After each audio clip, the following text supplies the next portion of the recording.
무정부 상태와 다를 게 뭐냐?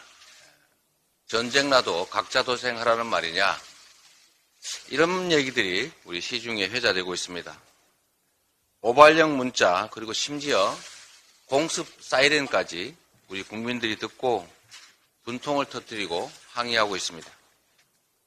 정작 혼란과 불안을 초래한 정부는 누구 하나 책임지는 사람이 없습니다. 오세훈 서울시장은 안전에는 과잉 대응이 원칙이라는 이해할 수 없는 엉뚱한 변명을 내세우고 있습니다. 과잉 대응과 보호 대응은 완전히 다른 겁니다. 북핵을 머리에 이고 사는 우리에게 연습이란 없습니다.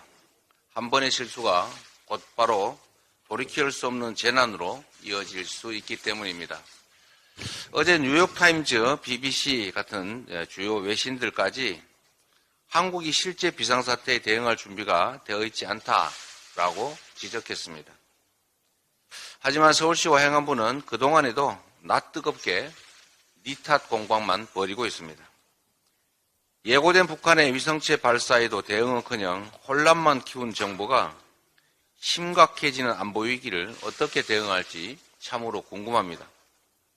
윤석열 대통령은 국민 불안과 불신을 초래한 이번 사태에 대해서 엄중한 책임을 즉각적으로 물어야 합니다. 그리고 국민께 그 경과를 소상하게 밝히고 새벽부터 공습 사이렌을 울려서 우리 국민들께서 이러다 우리 가족 정말 어떻게 되는 것 아니냐라는 그런 불안감을 가진 점에 대해서 사과하는 것이 맞습니다. 그리고 우리나라 안팎에서 제기되는 우려 그리고 지적을 어떻게 해소할 것인지에 대해서도 분명히 밝혀야 합니다.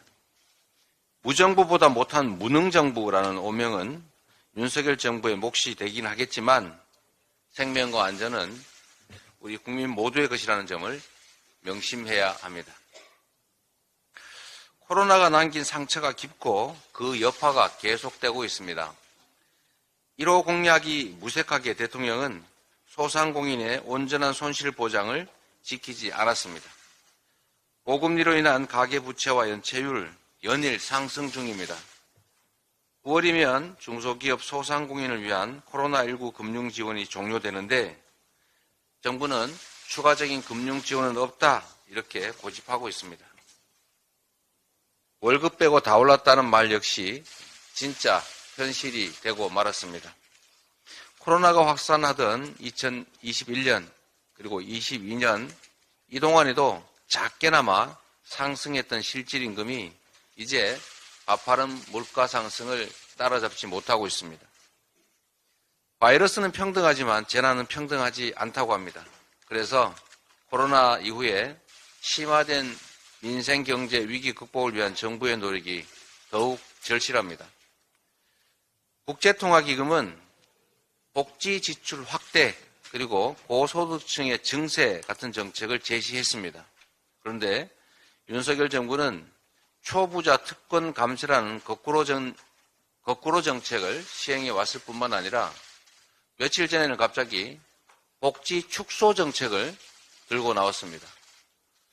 제가 지방자치단체를 몇 년간 경험했지만 중앙정부와 지방정부의 복지정책을 통폐합한다는 얘기는 제가 참 듣기가 민망했습니다. 정부는 이제라도 수출 정상화, 경기 회복을 위한 대응 방안 마련을 해야 합니다.